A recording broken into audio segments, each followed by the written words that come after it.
Man of Steel's Henry Cavill Superman has his fair share of flops more than box office hits. Welcome to Stats In. If you're just joining us, please subscribe and don't forget to turn on notifications bell for more video. Then there's the James Bond speculation. For years, Cavill was rumored as a potential successor to Daniel Craig, but so far, the rumors have remained just, well, rumors. And while Cavill's performances continue to showcase his acting prowess, many of his projects couldn't capitalize on the actor's power. His role in Netflix's Enola Holmes brought a unique arc to his career, but it's clear that the star hasn't quite landed the role that would solidify him as a leading box office actor. While his journey seems more of a roller coaster than a steady flight upward, Cavill needs to find his next truly iconic role that will show he's got more to offer than just strength and a hard-to-miss jawline. When we hear the name Henry Cavill, we often picture that iconic red cape, the S on his chest, and the powerful figure of Superman soaring through the skies. While Cavill might look every bit the superhero with his chiseled abs, his recent box office journey has been more Clark Kent trying to find his glasses than Superman saving the day. Lately, Cavill's career has seen some surprising highs and lows. Sure, he's still one of Hollywood's most recognizable faces, but his projects haven't found the same level of success at the box office. Take his recent departure from The Witcher, the popular Netflix series where we saw him trade capes for swords. While he earned massive popularity for his fabulous performance as Geralt of Rivia, his decision to leave the series sparked debates on social media, leaving fans questioning his next moves.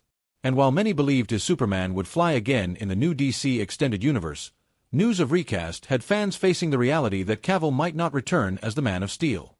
Honestly, it's not exactly the career trajectory one might have predicted for such a high-profile star.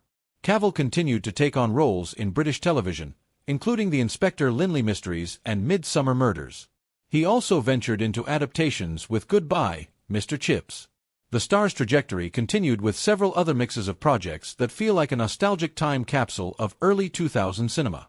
In I Capture the Castle, Cavill played a young, love-struck suitor that gave him a chance to showcase his romantic acting skills. The mid-2000s brought him roles in Hellraiser, Hellworld and Red Riding Hood, films that didn't do well at the box office but expanded his career resume. It was his minor role in 2007 Stardust, directed by Matthew Vaughn, where he shared the screen with future megastars like Charlie Cox. Despite a brief screen time, Cavill's part roles solidified his presence in the industry. Before Henry Cavill became the face of Superman, he was just an actor building his filmography with smaller and often overlooked roles. Cavill's journey began with the little-known film Laguna in 2001, followed by a supporting role in The Count of Monte Cristo, a film that saw him starring alongside some of the season's stars. This was his first time gaining some Hollywood exposure. Even after success with The Tudors, Cavill continued to take on small roles in other films like Blood Creek, Whatever Works, Immortals, and The Cold Light of Day. With Immortals, Cavill embraced the role of a mythological hero, and in The Cold Light of Day, he starred alongside Bruce Willis. While each of his roles was small, Cavill continued to try it all before he finally soared the iconic Superman role in Man of Steel. One of Cavill's defining pre-Superman roles came with The Tudors, where he played Charles Brandon, Duke of Suffolk. This Showtime series gained massive audience, and Cavill's portrayal was lauded for its gritty character. Moreover, the series was commercially well received and was nominated for a Golden Globe and won an Emmy.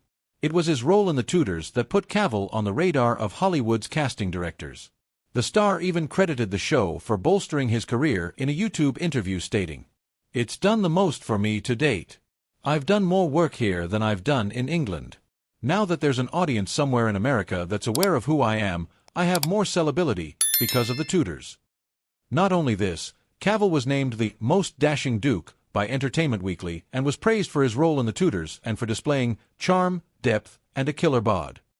Eventually, Daniel Craig landed the role, who undoubtedly redefined Bond with a raw and intense portrayal that took the show in a darker direction. Moreover, this action spy thriller was a box office hit, grossing $616 million against a production budget of $150 million. Definitely, if it had been given to Cavill, it would have landed him at the top of the industry. Following his rejection for the James Bond role, he was later considered to play Superman in 2004's Superman, Flyby. McG was initially on board to direct Wit. James Gunn wants one particular Green Lantern as the focus of his upcoming show might put Batman's on-screen chemistry in danger. Welcome to Stats In. If you're just joining us, please subscribe and don't forget to turn on notifications bell for more video. After the success that Superman has witnessed within just a week of its release, director and co-CEO of DC Studios James Gunn has set his sights on the year of 2026. The next part of his plans deals with preparing for the Wonder Woman movie that's in the pipeline, and then it's the Lanterns. After the successful release of DCU's Superman, James Gunn will soon resume work on the upcoming projects in the DCU, including the highly anticipated series Lanterns. And with his interview on CBS Mornings, he revealed that the focus of this series will be on Jon Stewart's version of the Green Lantern. He said, "We go into Supergirl and Lanterns next summer. It's basically Jon Stewart's story in a lot of ways, but with those other characters." The other characters referred to in this interview were none other than Hal Jordan and Guy Gardner, the former already becoming part of the wider DCU story in Superman.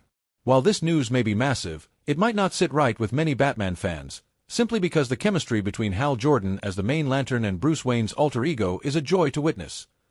The inclusion of this Lantern becomes even more significant because he was one of the first black superheroes in DC's history.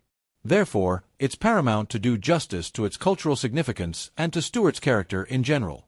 And with a recent interview, Gunn has revealed that his focus will be to tell the story of Jon Stewart, one of the big trifecta of Green Lanterns from DC Comics. In fact, actor Aaron Pierre has already been cast as the lead Lantern for the upcoming show.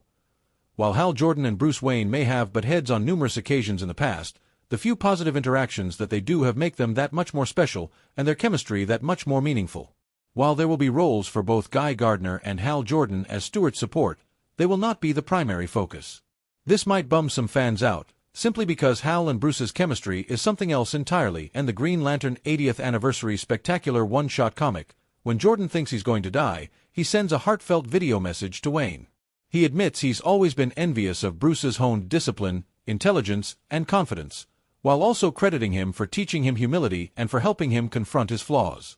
Other times, like in the DCAU, we see both Jordan and Wayne engaging in constant banter that implies how much mutual respect they have for each other, despite neither of them showing it. While we still might see this duo in the DCU in the future, it may not have the same impact if Hal were the main, commanding Lantern. What do you think about this? Tell us in the comments down below. Recreating the grimdark world of Warhammer 40k in live action is a challenge that seems to even stress out a longtime fan like Cavill. Welcome to Stats In. If you're just joining us, please subscribe and don't forget to turn on notifications bell for more video. Sure, Henry Cavill is no slouch when it comes to being part of a multi-billion-dollar entertainment franchise, demonstrated by his role in and as Man of Steel in the discontinued DCU. But what he is involved with now is a whole different monster entirely, as Warhammer blows his previous projects out of the water. Everyone who is a connoisseur of the hobby that is Warhammer 40k has their